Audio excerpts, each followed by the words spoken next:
വലക്കത് കറംന ബനി ആദം എന്ന് ഒരു പ്രസ്താവന നടത്തുന്നുണ്ട്. ആദം സന്തതികളെ നാം ആദരിച്ചിരിക്കുന്നു.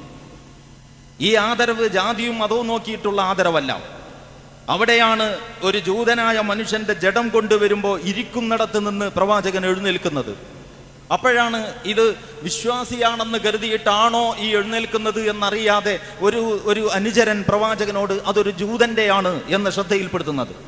അദ്ദേഹവും മനുഷ്യനല്ലേ എന്ന് പ്രവാചകൻ ചോദിക്കുന്നത് ഖുർആനിന്റെ ഈ അധ്യാപനത്തിൽ നിന്ന് വിജ്ഞാനം ഉൾക്കൊണ്ടുകൊണ്ടാണ്. ഹിംസയുടെ രാഷ്ട്രീയം എന്നത് നമ്മുടെ രാജ്യത്ത്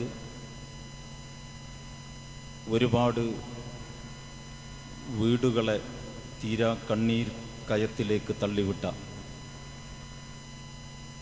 ഒരുപാട് കുട്ടികളെ അനാഥമാക്കിയ, സ്ത്രീകളെ വിധവകളാക്കിയ, മനുഷ്യത്വമുള്ള ഏതൊരാളും ഞെട്ടലോടെ മാത്രം കേൾക്കുന്ന കാണുന്ന സാഹചര്യങ്ങളാണ് നമ്മുടെ രാജ്യത്ത് സൃഷ്ടിച്ചുകൊണ്ടിരിക്കുന്നത്. ഇതിനെതിരെയുള്ള പ്രതികരണങ്ങൾ അപ്പോൾ ഉണ്ടാകുന്ന നൈമിഷികമായ വികാര പ്രകടനങ്ങൾ എന്നതിനപ്പുറം അടിസ്ഥാനപരമായി മനുഷ്യനെ വകവരുത്തുന്ന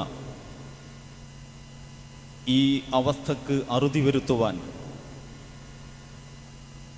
ഫലപ്രദമായ എന്തെങ്കിലും വഴി സ്വീകരിക്കുന്ന സ്വഭാവത്തിലുള്ളതല്ല എന്നാണ് ഞാൻ മനസ്സിലാക്കുന്നത്. അത്തരമൊരു പശ്ചാത്തലത്തിലാണ് ഹിംസയുടെ രാഷ്ട്രീയത്തോട് ഇസ്ലാം പ്രതികരിക്കുന്നു എന്ന ശീർഷകത്തിൽ സോളിഡാരിറ്റി ഇവിടെ ഒരു പരിപാടി സംഘടിപ്പിച്ചിട്ടുള്ളത്. ഈ ചർച്ചയിലേക്ക് ഇസ്ലാം അല്ലെങ്കിൽ തന്നെ വലിച്ചിഴക്കപ്പെടുന്നുണ്ട്. മതത്തെ സംബന്ധിച്ച് നമ്മളുടെ സമൂഹം വെച്ചു പുലർത്തുന്ന ചില ധാരണകളുണ്ട്.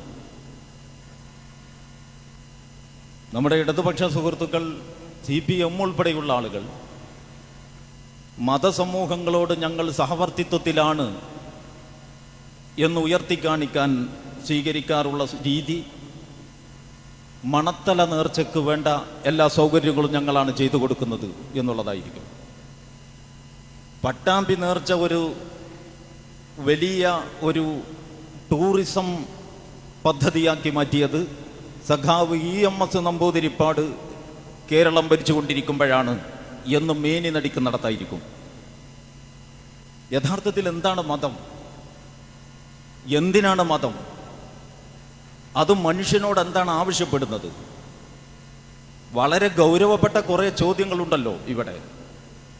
ഈ ചോദ്യങ്ങളെ ചരിത്രത്തിൻ്റെ ഒരു സന്നിഗ്ധ ഘട്ടത്തിൽ വളരെ ഭീതിതമായ ഒരു അന്തരീക്ഷം, മതത്തിൻ്റെ മറവിൽ സൃഷ്ടിക്കപ്പെട്ട ഒരു സാഹചര്യത്തെ അഭിമുഖീകരിക്കേണ്ടി വന്ന മാർക്സിന് മുൻവിധികളില്ലാതെ ഒരുപക്ഷെ സമീപിക്കാൻ കഴിഞ്ഞിട്ടുണ്ടാവുകയില്ല. അതിന് അദ്ദേഹത്തെ പഴിച്ചിട്ട് കാര്യമില്ലെന്നാണ് എൻ്റെ അഭിപ്രായം. ഒരു ലക്ഷണമൊത്ത മനുഷ്യസ്നേഹി പോലും മതവിരുദ്ധനാകാവുന്ന സാഹചര്യം മതങ്ങളുടെ പേരിൽ ചരിത്രത്തിൽ കഴിഞ്ഞു പോയിട്ടുണ്ട്. സാർ ചക്രവർത്തിമാരും ഫ്യൂഡൽ പ്രഭുക്കന്മാരും പുരോഹിതന്മാരും കൂടി മനുഷ്യരെ ചൂഷണം ചെയ്യുമ്പോൾ ഈ ഭൂജന്മികളുടെയും ഈ ഏകാധിപതികളുടെയും ചൂഷണ പദ്ധതികൾക്ക് നേതൃത്വം കൊടുക്കലും മേലൊപ്പ് ചാർത്തലുമാണ് പൗരോഹിത്യം. ആ പൗരോഹിത്യം ചെയ്യുന്നതാണ് മതം. ഇങ്ങനത്തെ പുരോഹിതന്മാരെ സൃഷ്ടിച്ചുവിടുക, മനുഷ്യപ്പറ്റില്ലാത്ത പുരോഹിതന്മാരെ സൃഷ്ടിച്ചുവിടലാണ് മതത്തിൻ്റെ ഏക പണി. ഇങ്ങനെ മതത്തെ വിലയിരുത്തുമ്പോൾ മതത്തെക്കുറിച്ച് ചില സിദ്ധാന്തങ്ങൾ ഉണ്ടാവും. പക്ഷെ ഞാൻ പറയുന്നത് ഇവിടെ ഏത് സംഭവത്തിലേക്കും മതത്തെ ഇസ്ലാമോഫോബിക് ആയ ഇന്നത്തെ അന്തരീക്ഷത്തിൽ സാക്ഷാൽ ഇസ്ലാമിനെ തന്നെ വലിച്ചിഴച്ചുകൊണ്ടിരിക്കുന്ന ഈ പശ്ചാത്തലത്തിൽ കുറച്ച് ഗൗരവത്തിൽ മതത്തെക്കുറിച്ച് അല്ലെങ്കിൽ ഇസ്ലാമിനെ കുറിച്ച് പഠിക്കാൻ, നിരൂപണ ബുദ്ധിയ പഠിക്കുവാൻ ഇടതുപക്ഷ എഴുത്തുകാരും പ്രഭാഷകരും ചിന്തകന്മാരും ആക്ടിവിസ്റ്റുകളും സന്നദ്ധമായിരുന്നെങ്കിൽ എന്ന് ഞാൻ ആഗ്രഹിച്ചു പോയിട്ടുണ്ട്. യഥാർത്ഥത്തിൽ ഇസ്ലാമിന് ഈ വിഷയത്തിൽ ചില നിലപാടുകളുണ്ട്. അത് തത്വാധിഷ്ഠിതങ്ങളായ നിലപാടുകളാണ്. സാഹചര്യങ്ങൾക്കും സന്ദർഭങ്ങൾക്കും അനുസരിച്ച് പറയുന്ന വർത്തമാനങ്ങളല്ല. ഉദാഹരണത്തിന് അതിന് ചില വശങ്ങൾ ഇവിടെ പരാമർശിക്കപ്പെട്ടു. ഉദാഹരണത്തിന് എങ്ങനെ മനുഷ്യനെ ഇസ്ലാം നോക്കിക്കാണുന്നു. നമ്മൾ മനുഷ്യരെ നോക്കിക്കാണുമ്പോൾ പല മാനദണ്ഡങ്ങളിൽ നോക്കിക്കാണുന്നവരുണ്ട്. ഫെമിനിസ്റ്റ് കാഴ്ചപ്പാടിൽ നോക്കിക്കാണുമ്പോൾ സ്ത്രീ സമൂഹത്തിന്റെ ശത്രുവായിട്ട് വേറൊരു വിഭാഗമായി പുരുഷന്മാരുണ്ട്. സവർണ കാഴ്ചപ്പാടിൽ നോക്കിക്കാണുമ്പോൾ ജാതി ശ്രേണികളിലെ പല തട്ടുകളിൽ പല തരങ്ങളിലായി വിഭജിക്കപ്പെട്ട് പള്ളികളിലും കോളങ്ങളിലുമായി മനുഷ്യരുണ്ട്. എല്ലാവർക്കും ഒരേ പദവിയും ഒരേ സ്ഥാനവുമല്ല. വിശുദ്ധ ഖുർആനിൽ വളരെ സുപരിചിതമായ ഒരു പ്രയോഗം മനുഷ്യരെ സംബന്ധിച്ച് പറയുമ്പോൾ മിൻ നഫ്സിൻ വാഹിദ എന്നാണ്. യാ അയ്യുഹന്നാസു തഖൂ റബ്ബക്കുമുല്ലദീ ഖലഖക്കും മിൻ നഫ്സിൻ വാഹിദ. മനുഷ്യരെ, നിങ്ങളെ സൃഷ്ടിച്ച നാഥനെ പരിഗണിച്ച് അവനെ ഗൗനിച്ച് അവന്റെ കൽപ്പനകൾ കാതോർത്ത് നിലകൊള്ളണം. എവിടെന്നാ മനുഷ്യരെ സൃഷ്ടിച്ചത്? മിൻ നഫ്സിൻ വാഹിദ, ഒരൊറ്റ ആത്മാവിൽ നിന്ന്, ഒരൊറ്റ ശരീരത്തിൽ നിന്ന്, ഒരു ഘടകത്തിൽ നിന്ന്. വഖലഖ മിൻഹാ സൗജഹ, അതിന്റെ ഇണയെ സൃഷ്ടിച്ചത് അതിൽ നിന്നാണ്. അപ്പൊ സൂക്ഷ്മമായിട്ട് അങ്ങോട്ട് വേരറ്റം മാന്തുമ്പോൾ മനുഷ്യ സമൂഹം ഒരേകമാണ് എന്ന് വിശുദ്ധ ഖുർആൻ സമർപ്പിക്കുന്നുണ്ട്. അപ്പൊ മനുഷ്യ സമൂഹത്തിന്റെ ഏകത, മാനവിക സമൂഹത്തിന്റെ ഏകത എന്നതാണ് അപ്പോൾ ആ കാഴ്ചപ്പാട്. രണ്ടാമത്തെ കാര്യം, അത് കുറച്ചുകൂടി വിസ്തരിച്ച് ഒരടി കൂടി മുന്നോട്ട് പോയിട്ട് വിശുദ്ധ ഖുർആൻ പറയുമ്പോൾ ഇന്നാ ഖലഖനാകും മിൻ ദക്കരിൻ വ ഉൻസ എന്നാണ്. ഒരാണിൽ നിന്നും ഒരു പെണ്ണിൽ നിന്നുമാണ് മനുഷ്യരുടെ ഉത്ഭവം. ഇവിടെ ജാതികളുണ്ട്, വർഗങ്ങളുണ്ട്, വംശങ്ങളുണ്ട്, വ്യത്യസ്ത ദേശക്കാരുണ്ട്. നമ്മൾ ഇതെല്ലാം നമ്മളുടെ ഓരോരുത്തരുടെ അഭിമാനത്തിന്റെ പ്രശ്നമാക്കി മാറ്റിയിട്ടുണ്ട്. അങ്ങനെ മതം അഭിമാനത്തിന്റെ പ്രശ്നമായി മാറിയവൻ മറ്റേ മതവുമായിട്ട് ശണ്ടയിൽ ഏർപ്പെട്ടിട്ടുണ്ട്. ജാതി അഭിമാനത്തിന്റെ പ്രശ്നമാക്കി തീർത്തവൻ മറ്റു ജാതികളുമായിട്ട് നിരന്തരം കലഹിച്ചു പോന്നിട്ടുണ്ട്. ദേശം അഭിമാനത്തിന്റെ പ്രശ്നമാക്കിയവർ മറ്റു ദേശക്കാരെ കൊല്ലുകയും വകവരുത്തുകയും ചെയ്തുകൊണ്ടേ ഇരുന്നിട്ടുണ്ട്. ഇതിനൊക്കെ സിദ്ധാന്തങ്ങൾ ഉണ്ടായിട്ടുണ്ട്. ഇതിനൊക്കെ തത്വശാസ്ത്രങ്ങൾ മെനഞ്ഞിട്ടുണ്ട്. ഇതിനു വേണ്ടി എല്ലാം എഴുത്തുകാരും പ്രഭാഷകരുമുണ്ട്. ഇവരെല്ലാം ഇവിടെ അരങ്ങ് തകർത്തുകൊണ്ടിരിക്കുന്നുണ്ട്. ആർക്കും വിശേഷിച്ചൊരു പരിഭവവുമില്ല. അതേസമയം ഈ മനുഷ്യരെ സംബന്ധിച്ചുള്ള വിശുദ്ധ ഖുർആനിന്റെ രണ്ടാമത്തെ അധ്യാപനം എന്താണ്? നിങ്ങൾക്കിടയിൽ നിങ്ങൾ ഒരേ മാതാപിതാക്കളുടെ മക്കളാണ്. വർഗം, വംശം, ദേശം, ഭാഷ അങ്ങനെയുള്ള വിഭജനങ്ങളും വിവേചനങ്ങളും വൈവിധ്യങ്ങൾ മാത്രമല്ല വൈരുദ്ധ്യങ്ങൾ വരെ നിങ്ങൾക്കിടയിലുണ്ട്. ഇതെന്തിനാണ്? ലിതഅറഫു, നിങ്ങൾ തിരിച്ചറിയാൻ വേണ്ടിയാണ്, നിങ്ങൾക്ക് മേൽവിലാസം ഉണ്ടാവാൻ വേണ്ടിയാണ് എന്ന് വിശുദ്ധ ഖുർആൻ പ്രയോഗിക്കുന്നുണ്ട്. അപ്പോൾ മനുഷ്യ സമൂഹത്തിന്റെ വിശ്വസാഹോദര്യം എന്ന് പറയാം. ഒന്നാമത് ഞാൻ പറഞ്ഞത് മാനവ സമൂഹത്തിന്റെ ഏകത എന്നതാണെങ്കിൽ, രണ്ടാമത്തെ സിദ്ധാന്തം മാനവ സാഹോദര്യത്തെ വിശുദ്ധ ഖുർആൻ ഇങ്ങനെ നിർവചിച്ചിരിക്കുന്നു എന്നുള്ളതാണ്. മൂന്നാമത്തത് വിശുദ്ധ ഖുർആൻ നേരത്തെ ഇവിടെ എൻ്റെ മുമ്പ് പ്രസംഗിച്ച സഹോദരൻ പരാമർശിച്ചതുപോലെ വലഖദ് കറംനാ ബനി ആദം എന്ന് ഒരു പ്രസ്താവന നടത്തുന്നുണ്ട്. ആദം സന്തതികളെ നാം ആദരിച്ചിരിക്കുന്നു. ഈ ആദരവ് ജാതിയും മതവും നോക്കിയിട്ടുള്ള ആദരവല്ല. അവിടെയാണ് ഒരു ജൂതനായ മനുഷ്യന്റെ ജഡം കൊണ്ടുവരുമ്പോൾ ഇരിക്കുന്നിടത്ത് നിന്ന് പ്രവാചകൻ എഴുന്നേൽക്കുന്നത്. അപ്പോഴാണ് ഇത് വിശ്വാസിയാണെന്ന് കരുതിയിട്ടാണോ ഈ എഴുന്നേൽക്കുന്നത് എന്നറിയാതെ ഒരു അനുചരൻ പ്രവാചകനോട് അതൊരു ജൂതന്റെയാണ് എന്ന് ശ്രദ്ധയിൽപ്പെടുത്തുന്നത്. അദ്ദേഹവും മനുഷ്യനല്ലേ എന്ന് പ്രവാചകൻ ചോദിക്കുന്നത് ഖുർആനിന്റെ ഈ അധ്യാപനത്തിൽ നിന്ന് വിജ്ഞാനം ഉൾക്കൊണ്ടുകൊണ്ടാണ്. അപ്പം മനുഷ്യ മഹത്വം എന്നുള്ളതാണ്. അതുപോലെ തന്നെയുള്ള വളരെ പ്രധാനപ്പെട്ട ഒരു മൂല്യമാണ് നീതി മുറുകെ പിടിക്കണം. ഏതവസ്ഥയിലും നീതിയുടെ സാക്ഷികളായി ദൈവത്തിന് വേണ്ടി നിലകൊള്ളണം. ദൈവത്തിന്റെ ആളുകളായി നീതിക്ക് സാക്ഷ്യം വഹിക്കണം. ഖവ്വാമീന ലില്ലാഹി ശുഹദാഅ ബിൽ ഖിസ്ത് ഖവ്വാമീന ബിൽ ഖിസ്തി ശുഹദാഅ ലില്ലാഹ്. ഈ രണ്ട് പ്രസ്താവനകളും ഖുർആൻ നടത്തുന്നു. അത്രമേൽ പ്രധാനമാണ് നീതി എന്ന് മാത്രമല്ല, പ്രവാചകന്റെ ജീവിതത്തിൽ നമ്മൾ കാണുന്നു, ആ ഒരു പ്രവാചകന്റെ ഒരു അനുചരൻ ഒരു പടയങ്കി മോഷ്ടിക്കുന്നു എന്ന് പറഞ്ഞാൽ അന്നത്തെ മുസ്ലിം സമുദായത്തിലെ ഒരാളാണ് പടയങ്കി മോഷ്ടിച്ചത്. പിടിക്കപ്പെടുമെന്ന് തോന്നിയപ്പോൾ ഇയാൾ ഇതൊരു ജൂതന്റെ പെരടിയിൽ വെച്ച് കെട്ടാനുള്ള ഒരു കഥ മെനയുന്നു. കഥ കേട്ടു നോക്കിയാൽ ഏറെക്കുറെ സ്വീകാര്യമാണ്. സ്ഥിതി എന്താണ് എന്നറിയാൻ സാധാരണഗതിയിൽ മനുഷ്യന് സാധ്യമല്ല. കഥ കേൾക്കുമ്പോൾ കഥ കേട്ടു നോക്കിയാൽ ഈ ജൂതനാണ് പ്രതി എന്ന് തോന്നാം. കേസ് പ്രവാചകന്റെ അടുക്കലെത്തി. ഈ ജൂതനായ ഈ മനുഷ്യനെ പ്രതിയാക്കിക്കൊണ്ട് അയാളാണ് മോഷ്ടാവെന്ന് വരുത്തി തീർക്കാൻ ഈ പ്രവാചകന്റെ അനുചരന്മാരായ ഈ ആളുകൾ നന്നായി മെനക്കെട്ടു. ഒരു വേള പ്രവാചകൻ അത് വിശ്വസിച്ചു. അയാൾക്കെതിരെ വിധി പറയും എന്നിടത്തോളം കാര്യമെത്തി. വിശുദ്ധ ഖുർആനിൽ നിങ്ങൾക്ക് കാണാം. ആ വിശുദ്ധ ഖുർആൻ ഈ ജൂതന് നീതി നിഷേധിക്കപ്പെടുന്ന അവസ്ഥക്ക് അറുതി വരുത്താൻ വേണ്ടി പ്രവാചകനെയും അനുചരന്മാരെയും അതിശക്തമായി ആക്ഷേപിച്ചുകൊണ്ട് നമ്മളുടെ കൈവശമുള്ള ഗ്രന്ഥത്തിൽ നിങ്ങൾക്ക് ഏതാണ്ട് 10ഓളം ആയത്തുകൾ, സൂക്തങ്ങൾ കാണാം. വളരെ വളരെ തീവ്രമായ പ്രയോഗങ്ങൾ, മൂർച്ചയുള്ള പ്രയോഗങ്ങളാണ് അവിടെ നടത്തുന്നത്. നിനക്ക് നാം ഈ ഗ്രന്ഥം ഇറക്കിയിട്ടുള്ളത് നിനക്ക് തോന്നിയതുപോലെ കാര്യങ്ങൾ നടത്താനല്ല, നാം കാണിച്ചു തരുന്നത് പ്രകാരം കാര്യങ്ങൾ തീരുമാനിക്കാനാണ് എന്ന് പറഞ്ഞുകൊണ്ടാണ് ആ ഇടപെടൽ തുടങ്ങുന്നത്. ഞാൻ അതിൻ്റെ വിശദാംശങ്ങൾ ഇവിടെ ചർച്ചക്കെടുക്കുന്നില്ല. അപ്പൊ ഞാൻ പറയുന്നത് മനുഷ്യ സമൂഹം ഒന്നാണ് എന്ന കാഴ്ചപ്പാട്, മനുഷ്യർ എല്ലാവരും ഒരേ മാതാപിതാക്കളുടെ മക്കളാണ് എന്ന വീക്ഷണം, മനുഷ്യ സമൂഹത്തിനെ പടച്ച തമ്പുരാൻ ആദരിച്ചിരിക്കുന്നു എന്ന പ്രസ്താവന, ഏതവസ്ഥയിലും മനുഷ്യൻ നീതി പാലിച്ചേ പറ്റൂ. അത് സ്വന്തത്തിനെതിരായാലും സ്വന്തക്കാർക്കെതിരായാലും ബന്ധുമിത്രാദികളെ കൈവിടേണ്ടി വന്നാലും നീതിയുടെ പക്ഷത്തെ നിലകൊള്ളാവൂ. ഈ പറയുന്ന ഗ്രന്ഥമാണ് ഇസ്ലാം. ഇങ്ങനെ ഒരുപാട് കാര്യങ്ങളുണ്ട്. ഞാൻ ചില ഉദാഹരണങ്ങൾ പറഞ്ഞതാണ്. ഈ ഗ്രന്ഥം എവിടെയോ വെച്ചിട്ട് ഏതോ വഴിക്ക് പോകുന്നവരല്ല മുസ്ലിങ്ങൾ. പൊതുവെ ഈ ഗ്രന്ഥവുമായി അവർ അത്രയേറെ ഇടപഴകുന്നുണ്ട്. ഈ ഗ്രന്ഥം അവർ പഠിപ്പിക്കുന്നുണ്ട്, ഈ ഗ്രന്ഥം അവർ പ്രചരിപ്പിക്കുന്നുണ്ട്.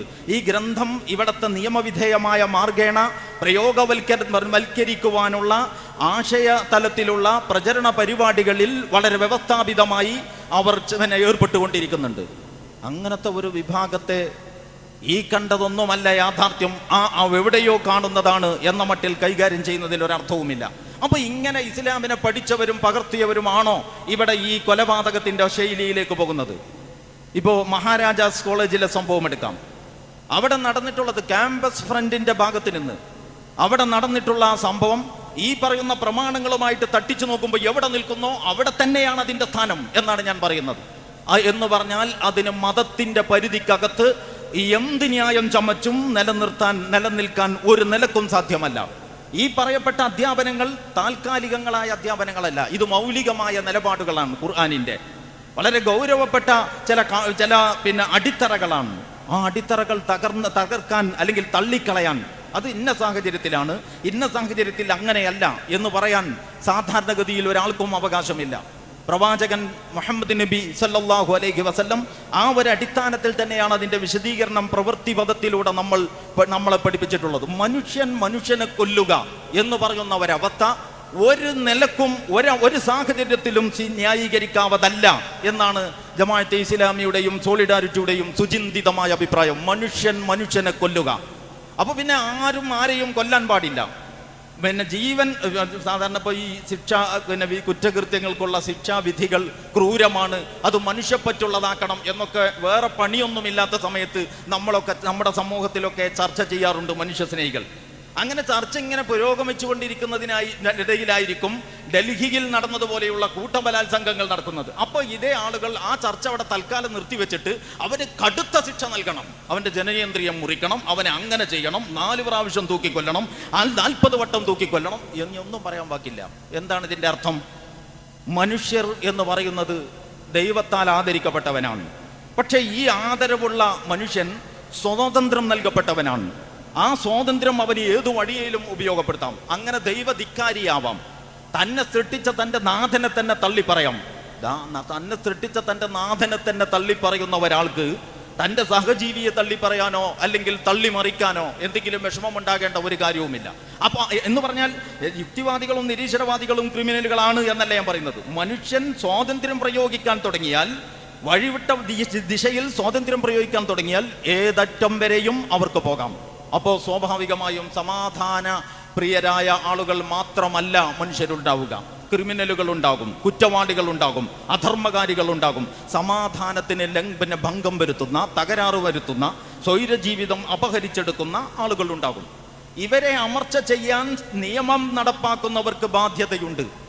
അങ്ങനെ നിയമം നടപ്പാക്കുന്നതിൻ്റെ ലോ ആൻഡ് ഓർഡർ എന്നതിൻ്റെ ഭാഗമായിട്ട് ഗവൺമെന്റിന്, ഭരണകൂടങ്ങൾക്ക് നിയമവിധേയമായ നീതിന്യായ വ്യവസ്ഥിതിയുടെ പഴുതടച്ച സംവിധാനങ്ങളിലൂടെ കുറ്റവാളികളെ കണ്ടെത്താനും ശിക്ഷിക്കാനും അവകാശമുണ്ട്. അങ്ങനെ കൊല്ലപ്പെടേണ്ടി വരും ചില ക്രിമിനലുകൾ. അവരെ കൊല്ലുന്നത്, ആ ഒരാളുടെ ജീവൻ എടുക്കുന്നത് വേറെ കുറേ ആളുകളുടെ ജീവൻ സംരക്ഷിക്കുന്നതിന് വേണ്ടിയാണ്. ഇസ്ലാമിക ചരിത്രത്തിൽ ഒരു കഥ കാണാം. മൂന്ന് പുരുഷന്മാരും ഒരു സ്ത്രീയും കൂടി ഉമറുൽ ഫാറൂഖ് റളിയല്ലാഹു അൻഹുവിന്റെ കാലത്ത്, നമ്മുടെ ഗാന്ധിജി ഉമറിന്റെ ഭരണം സ്വപ്നം കണ്ടു എന്ന് പറയാറുള്ള ആ ഉമർ ഉണ്ടല്ലോ, ഈ ഉമർ റളിയല്ലാഹു അൻഹു രാജ്യം ഭരിക്കുന്ന കാലത്ത് സൻആ എന്ന് പറയുന്ന രാജ്യത്തിന്റെ തലസ്ഥാന നഗരിയിൽ വെച്ചുകൊണ്ട് 3 പുരുഷന്മാരും ഒരു സ്ത്രീയും കൂടി ഒരു നിരപരാധിയായ ഒരു കുട്ടിയെ കൊന്നു. അവരുടെ അവിഹിത ബന്ധത്തിന് ഈ കുട്ടി തടസ്സം നിന്നു എന്നതാണ് കാരണം. അങ്ങനെ കുട്ടിയെ കൊന്നു. അത് നിയമപാലകരുടെ മുമ്പിൽ വന്നു, വിശദമായി അന്വേഷിച്ചു. ഈ 4 കുറ്റവാളികളെയും പിടിക്കപ്പെട്ടു. അവർ ഈ നിരപരാധിയായ കുട്ടിയെ കൊന്നു എന്നത് പൂർണ്ണമായും തെളിയിക്കപ്പെട്ടു. ഉമർ അൽ ഫാറൂഖ് റളിയല്ലാഹു അൻഹു ആ 4 പേരെയും വധിച്ചു കളയാൻ ഓർഡർ ഇട്ടതിന് ശേഷം അവിടെ നിന്നൊരു പ്രസ്താവന നടത്തി. ഈ സൻആ എന്ന് പറയുന്ന പ്രദേശത്തെ മുഴുവൻ മനുഷ്യരും ഈ നിരപരാധിയായ കുഞ്ഞിന്റെ കൊലപാതകത്തിൽ പങ്കാളികളായിരുന്നുവെങ്കിൽ ഈ സൻആ എന്ന പ്രദേശം ഞാൻ ജനശൂന്യമാക്കുമായിരുന്നു എന്ന്. അത് മനുഷ്യന്റെ ജീവന്റെ സുരക്ഷയാണ്. അപ്പം മനുഷ്യന്റെ ജീവന്റെ സുരക്ഷ, മനുഷ്യന്റെ അഭിമാനത്തിന്റെ സുരക്ഷ, മനുഷ്യന്റെ സമ്പത്തിന്റെ സുരക്ഷ, ഇത് ഗവൺമെന്റിന്റെ ബാധ്യതയാണ്. ഇതിന്റെ ഭാഗമായിട്ട് ഗവൺമെന്റുകൾക്ക്, ഭരണകൂടങ്ങൾക്ക് നീതിന്യായ വ്യവസ്ഥയുടെ കുറ്റമറ്റ, മനുഷ്യസാധ്യമായ രീതിയിലുള്ള കുറ്റമറ്റ നടപടിക്രമങ്ങൾക്ക് ശേഷം കുറ്റവാളികളെ ശിക്ഷിക്കാം, അവരെ കൊല്ലാം, അതിന് വകുപ്പുണ്ട്. അങ്ങനെയല്ലാതെ ഒരാൾ മറ്റൊരാളെ കൊല്ലുക, വ്യക്തികൾ നിയമം കയ്യിലെടുക്കുക, എന്തിൻ്റെ പേരിലായാലും ശരി, ഒരു ന്യായമനുസരിച്ചും അത് ന്യായീകരിക്കപ്പെടാവതല്ല, അനുവദിക്കപ്പെടാവതല്ല. ക്യാമ്പസിൽ നടന്ന ഈ കൊലപാതകം അത്യപൂർവ സംഭവമായിട്ട് കാണുകയും നിരന്തരമായി കൊല ചെയ്യുന്നത് തന്നെ ഒരു ഹോബിയാക്കി മാറ്റിയവർക്ക് ഒരു വ്യഥയും ഇല്ലാതാവുകയും ചെയ്യുന്ന സ്ഥിതിവിശേഷം ഒരിക്കലും അനുവദിക്കപ്പെടാവുന്നതല്ല. അതുകൊണ്ട് ഫാഷിസത്തിന്റെ ശൈലിയിൽ അഭിമുഖീകരിക്കണം എന്ന സിദ്ധാന്തത്തോട്, അത് ക്യാമ്പസിൽ മാത്രമല്ല ക്യാമ്പസിന് പുറത്തും ഫാഷിസത്തിന്റെ ശൈലിയിൽ തന്നെ അഭിമുഖീകരിക്കണം എന്ന സിദ്ധാന്തത്തോട്, വർഗീയതയുടെ അതേ നാണയത്തിൽ തന്നെ തിരിച്ചടിക്കലാണ് വഴി എന്ന ആ ന്യായീകരണത്തോട് ഒരു നിലക്കും ഇസ്ലാമിനോ ഇസ്ലാമിക പ്രസ്ഥാനങ്ങൾക്കോ യോജിക്കാൻ കഴിയില്ല. കാരണം അത് കയ്യൂക്കുള്ളവൻ കാര്യക്കാരൻ എന്നിടത്തേക്ക് എത്തൂ. ആദർശം, ആശയം, ചിന്ത, അന്വേഷണം, പഠനം, ഇതിനൊക്കെ പ്രാധാന്യം നൽകുന്ന ഒരു കൂട്ടർക്കും, ഒരു പരിഷ്കൃത സമൂഹത്തിനും ഇതൊന്നും ചേർന്നതല്ല. അതുകൊണ്ട് ഞാൻ പറയുന്നത്, ഈ ഒരടിസ്ഥാനത്തിൽ കൃത്യമായ ഒരു ചർച്ചയിലേക്ക് ഈ വിഷയത്തെ കൊണ്ടുവരുന്നതിന് പകരം ഇസ്ലാമോഫോബിയയുടെ ഒരന്തരീക്ഷം കാണിച്ച് വളരെ ചുളിവിൽ ഈ ഗൗരവപ്പെട്ട യാഥാർത്ഥ്യങ്ങളിൽ നിന്ന് ഒളിച്ചോടാനാണ് അഭിമന്യു വധത്തിന്റെ പശ്ചാത്തലത്തിൽ ഇവിടത്തെ ഇടതുപക്ഷ സുഹൃത്തുക്കൾ ശ്രമിക്കുന്നതെങ്കിൽ അവരെ അങ്ങനെ അങ്ങ് ഓടി രക്ഷപ്പെടാൻ അനുവദിക്കുകയില്ല എന്ന് ആർജവത്തോടു കൂടി പറയാൻ സോളിഡാരിറ്റി യൂത്ത് മൂവ്മെന്റിനെ പോലെയുള്ള അടിസ്ഥാനപരമായ മൂല്യസങ്കല്പങ്ങളും ധർമ്മ സിദ്ധാന്തങ്ങളുമുള്ള സംഘങ്ങൾ രംഗത്തുണ്ട് എന്നവർ മനസ്സിലാക്കണം. ഞാൻ എൻ്റെ സംസാരം നീട്ടിക്കൊണ്ടുപോകുന്നില്ല. ഒരൊറ്റ കാര്യം മാത്രം പറയാം. വിശുദ്ധ ഖുർആൻ അവതീർണം ആരംഭിച്ചത് ഇഖ്റ എന്ന് പറഞ്ഞുകൊണ്ടാണ്. ഇഖ്റ എന്ന് പറഞ്ഞാൽ നീ വായിക്കുക എന്നാണ്. ഈ പറയപ്പെടുന്ന വ്യക്തിക്ക് വായന അറിയില്ല എന്നാണ്. അതേ ഖുർആനിൽ ആ 4 സൂക്തങ്ങൾ അവതരിച്ചപ്പോൾ അതിലെ മറ്റൊരാഹ്വാനം പേന, അല്ലദീ അല്ലമ ബിൽ ഖലം, പേന എന്നാണ്. പേന എന്താണെന്ന് അന്നത്തെ അറബിക്ക് അറിയില്ല. വാള് ഏറ്റവും സുപരിചിതമായ സാധനമാണ് അവരുടെ കയ്യിൽ. 6-ാം നൂറ്റാണ്ടിലെ ആ കലഹകാലത്ത് വാള് ഏറ്റവും സുപരിചിതമായ ഒരു സാധനമാണ്. വാളിനെപ്പറ്റി പൂർണ്ണമായി മൗനം പാലിക്കുകയും പേനയെപ്പറ്റി ഒന്നാമത്തെ വഹയിൽ തന്നെ വായനയെയും പേനയെയും പറ്റി പറയുകയും ചെയ്ത ഇസ്ലാമിനെ പ്രതിനിധീകരിച്ചുകൊണ്ടാണ് ക്യാമ്പസ് ഫ്രണ്ടിന്റെ പ്രവർത്തകർ അത് ചെയ്തത് എന്നവർക്ക് വാദമുണ്ടെങ്കിൽ അവർ സാക്ഷാൽ ഇസ്ലാമിനെ വേറെ തന്നെ പഠിക്കണം എന്ന് പറയാതിരിക്കാൻ കഴിയില്ല. അതുകൊണ്ട് ഈ വിഷയത്തെ വളരെ ഗൗരവപൂർവ്വം അഭിമുഖീകരിച്ചുകൊണ്ട് ഇതിലെ കല്ലും നെല്ലും വേർതിരിച്ച് വലിയ ചർച്ചകൾക്ക് വഴി തുറക്കുന്നു എന്നുള്ളത് വിജ്ഞാന കുതുകികളായ ആളുകളെ സംബന്ധിച്ചിടത്തോളം മാത്രമല്ല, സത്യാന്വേഷികളും യാഥാർത്ഥ്യങ്ങൾ നിലനിൽക്കണമെന്ന് ആഗ്രഹിക്കുന്നവരുമായ ആളുകൾക്കൊക്കെ ആശ്വാസവും സന്തോഷവും നൽകുന്ന കാര്യമായിരിക്കും എന്ന് ഞാൻ പ്രതീക്ഷിക്കുന്നു. അങ്ങനെ ആശ്വാസവും സന്തോഷവും മാത്രമല്ല, നവ്യമായ ഒരുപാട് അനുഭവങ്ങളും നിങ്ങൾക്ക് പകർന്നു തരാൻ പ്രമുഖരായ ഒരു നിര തന്നെ ഇവിടെ ഇരിക്കുന്ന പശ്ചാത്തലത്തിൽ ഞാൻ ഈ ഉദ്ഘാടന പ്രസംഗം ഇത്രയും പറഞ്ഞുകൊണ്ട് പ്രപഞ്ചനാഥനായ നാഥന്റെ നാമത്തിൽ, പ്രപഞ്ചനാഥന്റെ നാമത്തിൽ ഈ മഹത്തായ ഈ ചർച്ചാ സമ്മേളനം ഉദ്ഘാടനം ചെയ്തതായി അറിയിച്ചുകൊണ്ട് എൻ്റെ വാക്കുകൾ ഉപസംഹരിക്കുന്നു. വആഖിറു ദഅ്വാനാ അൽഹംദുലില്ലാഹി റബ്ബിൽ ആലമീൻ. അസ്സലാമു അലൈക്കും വറഹ്മത്തുള്ളാഹി വബറകാതുഹു.